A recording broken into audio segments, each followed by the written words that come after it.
प्रणाम सब गोटे के। हम नूतन मिश्रा। हम आइ एकटा नचारी लऽ कऽ उपस्थित छी जकर रचना केने छथिन आदरणीय श्रीमती कल्पना झा जी। तऽ सब गोटा सुनब, गीत बहुत नीक अछि और लाइक कमेंट जरूर करब। चलू ने बाबा धाम पिया सावन महीना, चलू ने बाबा धाम पिया सावन महीना। सावन महीना पिया पावन महीना, सावन महीना पिया पावन महीना। चलू ने बाबा धाम पिया सावन महीना। सब सखी हिली मिली सुल्तानगंज जायब, सब सखी हिली मिली सुल्तानगंज जायब, सुल्तानगंज जायब हम गंगा नहायब। बाबा जगेबी के करब हम पूजा सावन महीना।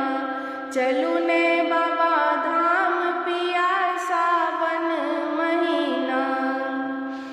बाबा के महिमा सुनै छी बड़ भारी, बाबा के महिमा सुनै छी बड़ भारी। भक्तों के कष्ट हरे भोला भंडारी, भक्तों के कष्ट हरे भोला भंडारी। हरू ने कष्ट हमरो सावन महीना, हरू ने कष्ट हमरो सावन महीना। चलू ने बाबा धाम पिया सावन महीना।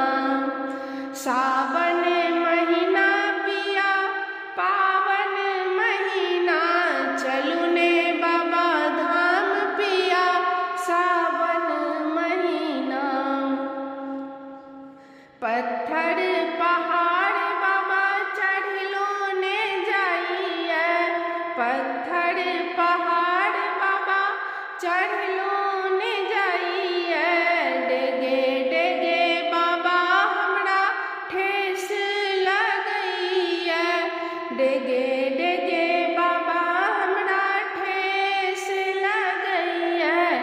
यो होइए घर गुड़ी जैतौ हम सावन महीना, यो घर गुड़ी हम जैतौ पराई। चलू ने बाबा धाम पिया सावन महीना।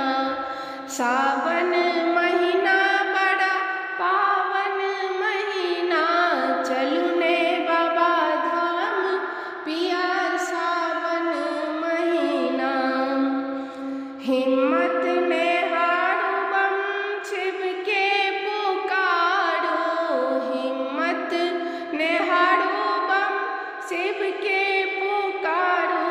हर हर बम के नारा लगाबो, हर हर बम के नारा लगाबो। यो भेज देता भोला बाबा नंदी सवारी।